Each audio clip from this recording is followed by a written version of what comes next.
forest dwelt the poor woodcutter with his wife and the 2 children of his former marriage. The boy was called Hansel, and the girl Gretel. He earned very little, and once, when a great famine fell on the land, he could no longer procure even daily bread. Now, when he thought over this by night in his bed and tossed about in his anxiety, he groaned and said to his wife, "What is to become of us? How are we to feed our poor children when we no longer have anything even for ourselves?" "I tell you what, husband," answered the woman. "Early tomorrow morning we will take the children out into the forest to where it is the thickest. There we will light a fire for them and give each of them one last piece of bread, and then we will go to our work and leave them alone. They will not find the way home again, and we shall be rid of them." "No, wife," said the man, "I will not do that. How can I bear to leave my children alone in the forest? The wild animals will come soon and tear them to pieces." "Oh, you fool," she said, "then we must all 4 die of hunger. You may as well blank the planks of our coffins." And she left him no peace until he consented. "But I feel very sorry for the poor children, all the same," said the man. The 2 children had also not been able to sleep for hunger, and had heard what the stepmother had said to the father. Gretel wept bitter tears and said to Hansel, "Now all is over with us." "Be quiet, Gretel," said Hansel. "Do not distress yourself. I will soon find a way to help us." And when the old frog had fallen asleep, he got up, put on his little coat, opened the door below, and crept outside. The moon shone brightly, and the white pebbles which lay in front of the house glittered like real silver pennies. Hansel stooped and stuffed the little pockets of his coat with as many as he could get in. Then he went back and said to Gretel, "Be comforted, dear little sister, and sleep in peace. God will not forsake us." And he lay down again in his bed. When day dawned, but before the sun had risen, the woman came and awoke the 2 children, saying, "Get up, you sluggards. We're going into the forest to fetch wood." She gave each a little piece of bread and said, "There is something for your dinner, but do not eat it up before then, for you will get nothing else." Gretel took the bread up under her apron, as Hansel had the pebbles in his pockets. Then they all set out together on the way to the forest. When they had walked a short time, Hansel stood still and peered back at the house, and did so again and again. His father said, "Hansel, what are you looking at there and staying behind for? Pay attention and do not forget to use your legs." "Ah, father," said Hansel, "I'm looking at my little white cat. She's sitting up on the roof and wants to say goodbye to me." The wife said, "Fool, that is not your little cat. That is the morning sun, which is shining on the chimneys." Hansel, however, had not been looking back at the cat, but had been constantly throwing one of the white pepper stones out of his pocket on the road. When they had reached the middle of the forest, the father said, "Now, children, pile up some wood, and I will light a fire, so you may not get cold." Hansel and Gretel gathered brushwood together as high as a little hill. The brushwood was lighted, and when the flames were burning very high, the woman said, "Now, children, lay yourselves down by the fire and rest. We will go into the forest and cut some wood, and when we have done, we will come back and fetch you away." Hansel and Gretel sat by the fire, and when noon came, each ate a little piece of bread, and as they heard the strokes of the wood axe, they believed that their father was near. It was not the axe, however, but a branch which he had fastened to the withered tree, which the wind was blowing backwards and forwards. And as they had been sitting such a long time, their eyes closed with fatigue, and they fell fast asleep. When at last they woke, it was already dark night. Gretel began to cry and said, "How are we going to get out of the forest now?" But Hansel comforted her and said, "Just wait a little until the moon has risen, and then we will soon find a way." And when the moon had risen, Hansel took his little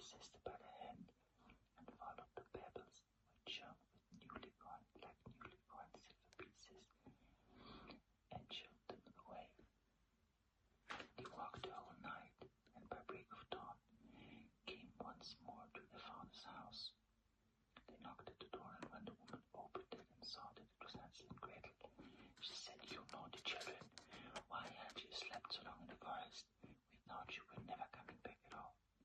The father, however, rejoiced, for it had cut him into the heart to leave them behind alone. Not long afterward, there was once more a great dearth through the land, and the children heard the mother saying at night to the father, "Everything is eaten again. We have 1/2 loaf left, and that is the end. The children must go, but we will take them further into the wood, so that they will not find their way out again. There is no other means of saving ourselves." The man's heart was heavy, and he thought it would be better for me to share the last mouthful with my children. The woman, however, would listen to nothing that he had said, but scolded and reproached him. He who says A must say B likewise, and as he had yielded the first time, he had to do so the second time also. The children, however, were still awake and had heard the conversation. When the old folk were asleep, Hansel again got up and wanted to go out and pick up pebbles, as he had done before, but the woman had locked the door, and Hansel could not get out. Nevertheless, he comforted his little sister and said, "Do not cry, Gretel. Go to sleep quietly. The good God will help us." Early in the morning came the woman and took the children out of their beds. The piece of bread was given to them, but it was still smaller than the first time. On the way into the forest, Hansel crumpled this in his pocket, and often stood still and threw the morsels on the ground. "Hansel, why do you stop and look round?" said the father. "Come on, do. I'm looking back at my little pigeon, which is sitting on the roof and wants to say goodbye to me," answered Hansel. "Fool," said the woman, "that is not your little pigeon. That is the morning sun that is shining on the chimney." Hansel, however, little by little, threw all the crumbs on the path. The woman led the children still deeper in the forest, where they had never in their lives been before. Then a great fire was again made, and the mother said, "Just sit there, you children, and when you're tired you may sleep a little. We are going to the forest to cut some wood, and in the evening, when we're done, we'll come and fetch you away." When it was noon, Gretel shared her piece of bread with Hansel, who had scattered his by the way. Then they fell asleep, and evening passed, but no one came to the poor children. They did not awake until it was dark night, and Hansel comforted his little sister and said, "Just wait, Gretel, until the moon rises, and then we shall see the crumbs of bread which I have thrown out, and it will show us our way home again."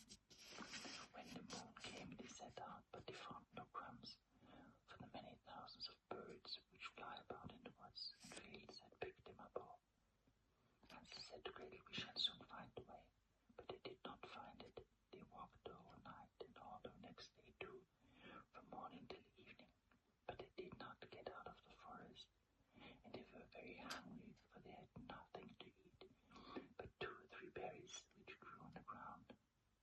And as they were so weary that their legs would carry them no longer, they lay down beneath the tree and fell asleep. It was now 3 mornings since they had left their father's house.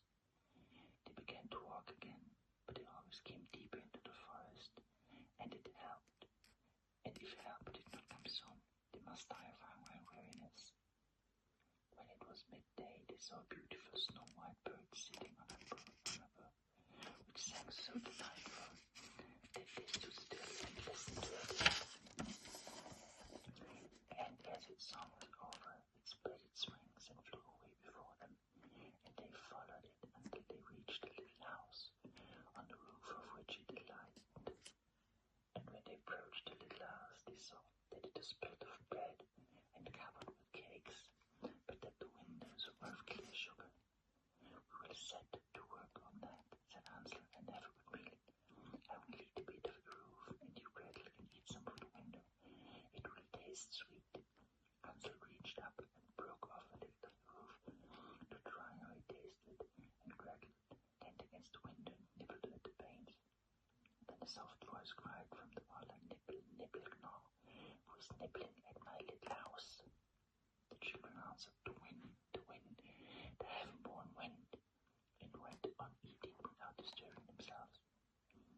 Hansel, who liked the taste of the roof, tore down a great piece of it, and Gretel pushed out the hole of one round window pane and sat down on the ground to enjoy it.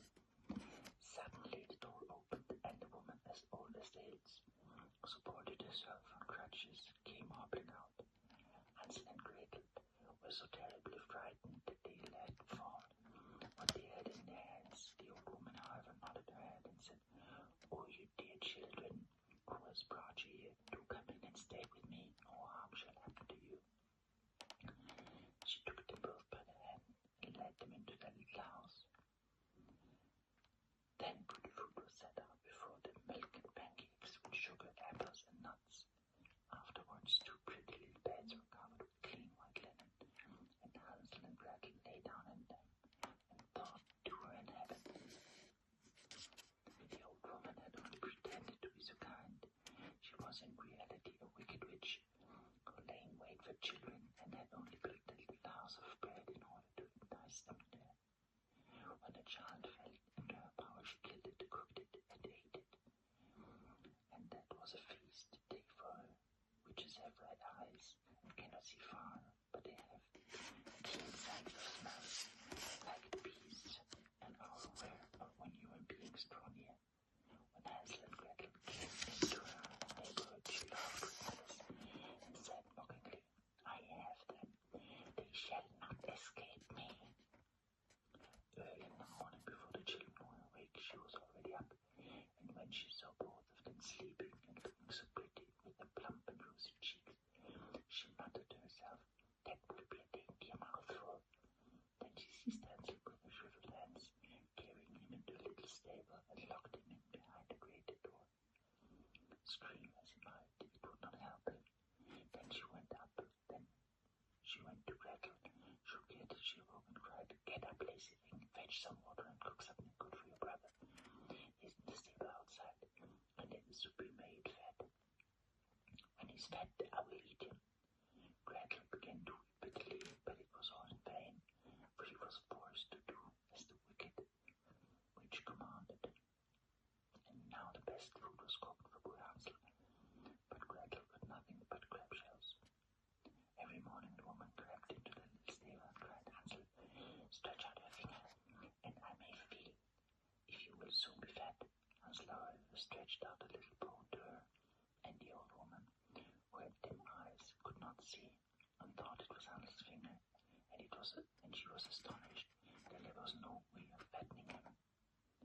When 4 weeks had gone by, and Hansel still remained thin, she was seized with impatience and would not wait any longer. "Now then, Gretel," she said, "steer yourself and bring some water. Let Hansel be fat or lean. Tomorrow I will kill him and cook him."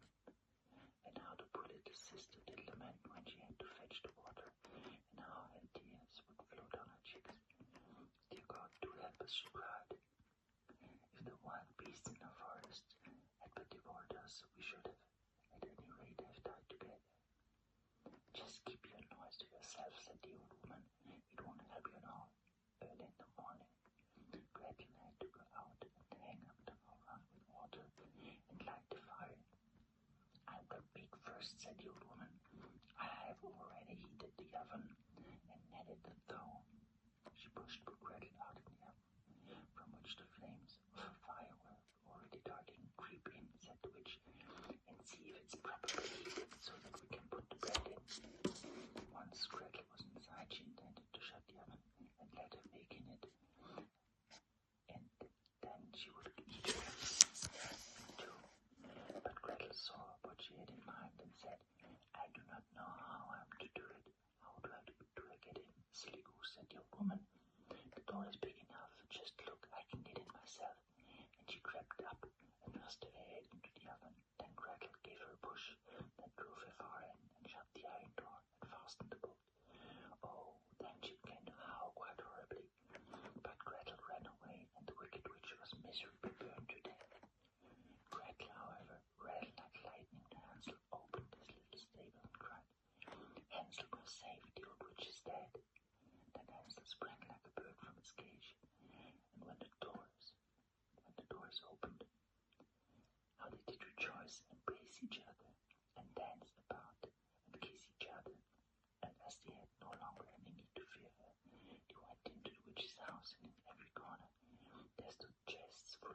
shoes and jewels. These are far better than pebbles, said Hansel, and thrust into his pocket whatever goodie he got in. And Gretel said, I too will take something home with me, and filled her bag full. But now we must be off, said Hansel, that we may get out of the witch's forest. When they had walked for 2 hours, they came to a great stretch of water.